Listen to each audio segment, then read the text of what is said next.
So a couple days ago on August 29th, Randy Pitchford went on stage to reveal what he could about Borderlands 4, and it is big, more or less what I told you guys, but still huge. Let's get into it.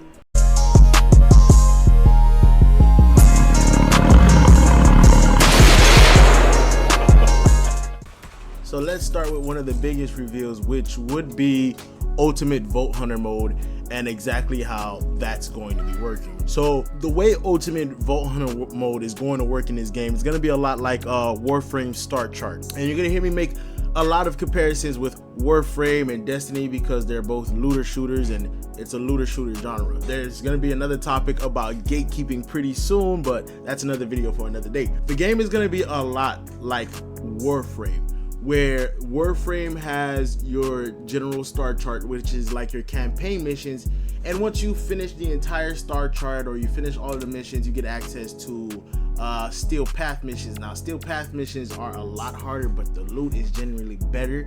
The loot drop pools are generally better because of the difficulty. Steel Path just gets more and more difficult as the game goes on. The game does reward you with loot, and it's going to be the same case in Borderlands. The game does reward you with loot akin to your current level or your current Ultimate Vault Hunter level. There are 5 different Ultimate Vault Hunter levels, and in order for you to get to the first Ultimate Vault Hunter level, you have to test your might or prove your skill, prove that you can handle Ultimate Vault Hunter 1. Once you get to the end of that, you have to prove that you can handle Ultimate Vault Hunter 2, 3, 4, 5, so on and so forth.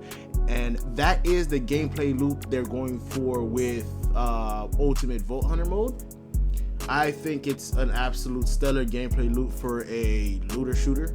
I think it can work. I think it will work phenomenally with a game as big and as seamless as Borderlands. So that's a good direction for the game to be going into. Next, we have dedicated drops. But I honestly knew that dedicated drops were going to be a thing as soon as they revealed Moxxi's big Encore machine. It only made sense. The old save and quit method was a limitation of technology, I believe, at least. It was a limitation of technology, and with the technology we have now, I could only assume that dedicated drops could become more of a real thing.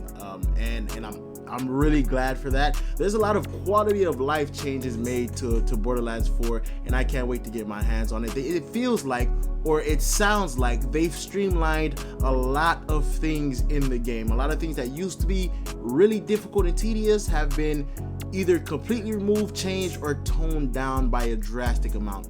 And that is no small feat for a game in a studio like Gearbox. It just shows their passion, it just shows their drive, and that is a game I can get behind. Then you have weekly bonuses or weekly challenges that you can do. That's standard for pretty much any game now. Any game coming out, that's pretty much a standard thing. You can pretty much expect for something like weekly challenges, daily challenges to always be in any game moving forward. Most games want to establish a good gameplay loop with the person playing them, and a gameplay loop, we'll get to that at the end of the video. Then we have firmware, set bonuses that synergize with your build. Now, synergy is really important in looter shooters, right?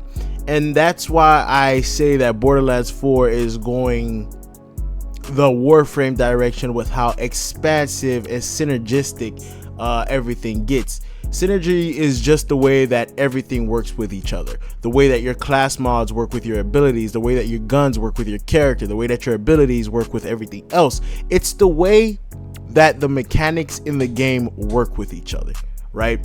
And if you've ever played a game like Warframe has fantastic synergy if you can find it.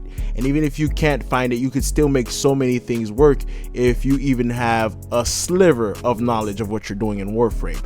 And I think that approach in a game like Borderlands, where it can be extremely detailed and convoluted in the mechanics, but also really casual and easy to approach, I think that's a phenomenal direction to be going with Borderlands. The firmware, so firmware is essentially things that can add extra effects to abilities or guns it can be activated for doing something like getting a certain amount of headshots in a row, or you know, by using an ability a certain amount of times, or using an ability in general. Different firmware have different abilities, different effects, and they can be triggered by doing different things in the game. There's also specializations, which essentially is just another version of Guardian rank. It's a lot better than the Guardian rank we've had before. The passive effects seem to be more beefy, more, you know, they seem to have more of an effect in the Borderlands coming up in Borderlands 4, rather than just small passive upgrades here and there. I've been playing Borderlands 3 for years. Here and there, I can't say I'm on it pretty consistently, but I am on it a lot. I have a couple characters, high levels on different accounts, and you know, Guardian tokens are still few and far between, and you know, I can only do so much with them. And last but not least, Pearlescence. We could talk about Invincible bosses, but you know, it takes what it takes to defeat them, and that's usually, you know, probably Ultimate Vault Hunter rank 5 gear and whatnot. So let's go ahead and talk about Pearlescence. Pearlescence are under 1% rarity. They're the rarest of the rare, and I'll say this: if Pearlescence have a dedicated drop, we're good. They can be 1%, it doesn't even matter.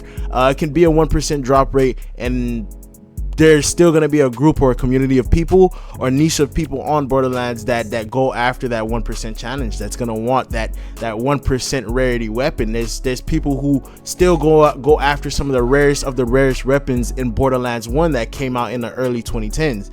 So that just lets you know that, you know, them adding Pearlescence and giving you something rare to grind for, something that not everybody in the game may have, that's, you know, that's another thing that adds to the gameplay loop that is Borderlands 4. And while we're on the topic of gameplay loops are a thing that every major company is going for. A healthy gameplay loop, a gameplay loop that feels good, right? Gameplay loops are essentially things that you do in the games, activities, playing the game, what keeps you on the game and playing the game repeatedly, right? Every game wants a healthy gameplay loop, but the thing is with gameplay loops, which is another video in itself, gameplay loops are psychologically manipulative, because they are, and they're addictive in nature. So in the terms of Borderlands, they're not doing anything that no other gaming company is doing, and I'm not faulting them for that. I just want them to have a healthy gameplay loop that feels good. That's it, and everything sounds good. I have yet to play the game myself. I'm waiting to get my hands on the game, but everything sounds good so far. I'm excited to see where they take it. I'm excited to get my hands on the game. I'll be playing Borderlands 4 September 12th when it drops. I'll be streaming it. And yeah, I'll see you guys there. I'll try to keep you guys updated on news. I have a couple of other videos coming. But anyways, thank you guys so much for watching. You guys have a great day. Ooh,